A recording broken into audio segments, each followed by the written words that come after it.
సంక్రాంతి నాటికి సీట్ల సర్దుబాటు కొలికి పవన్ కళ్యాణ్ నివాసానికి వెళ్లిన తేదేపతిని చంద్రబాబు 2.5 గంటల పాటు విస్తృత చర్చ, ఉమ్మడి మేనకు కసరత్తు, కలిసికట్టుగా బహిరంగ సభల నిర్వహణ. ఐటీ రంగానికి చావు దెబ్బ. చూస్తే సర్వేరాళ్లే ప్రభుత్వానికి సమాధిరాలు, శివగలమే జనగలమై. విజయవంతంగా లోకేష్ పాదయాత్ర. నేడు విశాఖ జిల్లా అంగనపూడి వద్ద ముగింపు. 226 రోజులు 3,000 కిలోమీటర్ల పాదయాత్ర.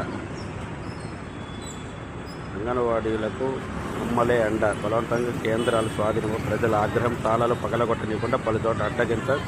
కార్యకర్తలు వచ్చేంత వరకు పిల్లలను పంపేది లేదు. సృష్టీకరణ. ప్రభుత్వ పోలీసులతో బెదిరింపులు దిగడం, మండిపాటు. అరే చేతులు తేనరా, ఒరే డిస్టర్బెన్స్ ఆపండ్రా.